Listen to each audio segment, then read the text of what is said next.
Vandel. Bonjour Philippe Claudel. Pendant qu'on entendait la chanson, vous m'avez dit quelque chose, je ne m'attendais pas du tout à entendre ça. Vous m'avez dit Didier, c'est un bon lecteur, Barbelivien. Comment vous le connaissez, Didier Barbelivien? Barbelivien est un ami d'enfance, de jeunesse de Jean-Marc Roberts, qui a été mon éditeur aux éditions Stock, qui a été un grand ami. Immense personnage de la littérature française. Voilà, éditeur, auteur, scénariste. Et Jean-Marc et Didier donc étaient au lycée ensemble et avaient leur rêve à la fois de chansons et de littérature qu'ils ont réussi à concrétiser. Et maintenant Didier fait partie du prix Blue Jean-Marc Roberts. Et chaque année on se retrouve donc autour de quelques livres, souvent des deuxièmes ou des troisièmes romans. Et il fait peur d'une grande acuité dans sa lecture. Romancier, Philippe Claudel, prix Renaudot en 2003 pour Les âmes grises, traduit dans plus de 30 pays. C'est devenu un film avec Jean-Pierre Mariel, Jacques Villeray et Marina Hans. Goncourt des lycéens pour Le rapport de Brodext en 2007, mais aussi cinéaste, 4 films. Je vais citer Il y a longtemps que je t'aime, car vous avez reçu pour ceci le César du meilleur film en 2008. Mais là, on va parler de littérature avec ce roman Crépuscule, c'est chez Stock. Qu'est-ce que ce crépuscule? C'est le crépuscule des dieux, des idoles, de la vieille Europe? C'est le crépuscule des hommes, avant tout, puisque c'est une histoire d'hommes. Les hommes contre les femmes? Non, mais les femmes, on se rend compte que... Ou c'est le crépuscule du genre humain? Parce que c'est un titre nietzschéen. On se rend compte que les femmes reprennent le pouvoir dans ce livre aussi. Oui, beaucoup. Mais ce qui m'intéresse à chaque fois, c'est d'essayer d'inspecter, de trifouiller la nature humaine et aussi au travers d'intrigues qui ont l'air de se passer loin dans le temps ou dans la géographie, de regarder aujourd'hui. Et de sais qu'aujourd'hui, dans notre aujourd'hui, il se passe pas mal de choses. Évidemment, alors c'est pas tout à fait un roman historique, c'est pas non plus une dystopie. Ça se passe il y a 2 siècles, on est en Europe centrale, mais on sait pas où. Dans une ville, on connaît pas le nom. Mais pour situer, l'automobile et le téléphone n'ont pas été inventés. On se déplace à cheval dans la ville de Thé où il se passe pas grand-chose, sauf que le curé a été découvert assassiné, tête fracassée à coups de pierre. Ils sont 2 à mener l'enquête. Il y a eu le policier Nouriot, son adjoint Barrage. Comment vous les avez construits, comment vous les avez définis ces 2-là?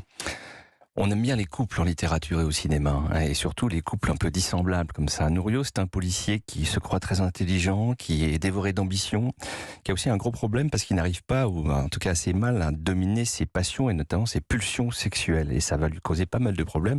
Ça rappelle aussi peut-être certains grands personnages qu'on a connus ces dernières années. Et puis Barrage, au contraire, c'est un grand géant échappé d'un conte. Il est maladroit, il est pâteau, il a l'air d'être une âme très très simple, mais finalement il a peut-être aussi une forme d'intelligence et surtout de sensibilité beaucoup plus grande. Donc il y a ce duo qui enquête sur ce meurtre, comme vous l'avez dit, dans une petite ville où les communautés jusqu'à présent majoritairement chrétiennes et une petite communauté musulmane vivaient en bonne entente, mais ce meurtre va mettre le feu aux poudres et surtout va être instrumentalisé par le pouvoir. Ça rappelle évidemment l'actualité immédiate. Les musulmans, quelques musulmans, ils sont 14 familles au mieux, une population de catholiques, mais évidemment ce sont eux qui sont ciblés par le vicaire lorsqu'il s'agit de dénoncer des coupables à l'avance. Pourquoi avoir situé votre roman dans l'histoire, dans un pays non défini? Pourquoi n'avoir pas écrit une intrigue qui se passerait de nos jours? C'était trop sulfureux? Non, c'est pas ça, c'est que moi j'ai un grand goût pour la matière des contes, des légendes, des fables. J'ai été nourri de ça quand j'étais enfant et ça revient, j'allais dire, presque spontanément dans mon écriture.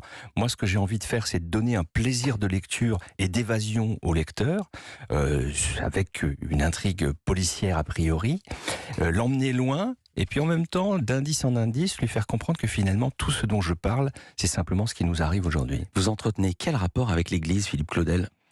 J'entretiens le rapport de ma génération pour un petit garçon qui est né en 62, qui a été enfant de chœur, qui a fait son catéchisme, ses communions, qui a cru longtemps et qui voyait des églises pleines et qui ensuite s'est un peu éloigné et tout à fait de Dieu, en tout cas de la foi, ce qui est mon cas.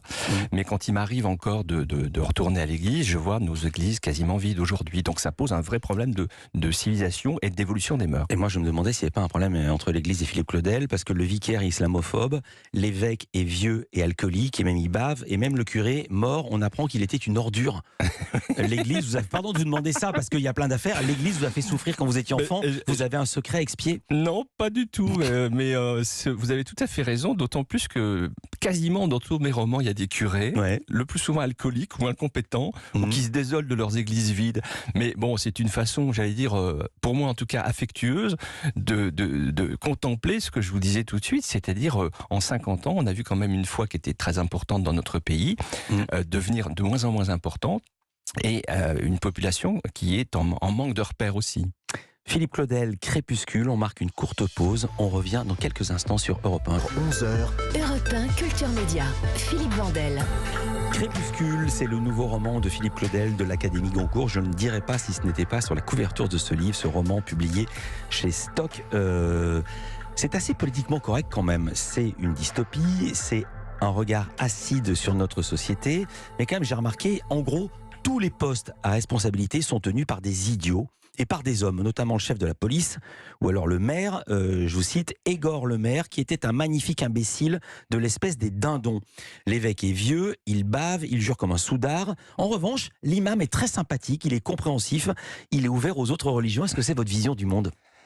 C'est étonnant que vous dites que c'est politiquement correct, parce que j'ai l'impression que c'est plutôt le contraire qui est politiquement correct Le aujourd'hui. politiquement correct, c'est de jamais attaquer les minorités.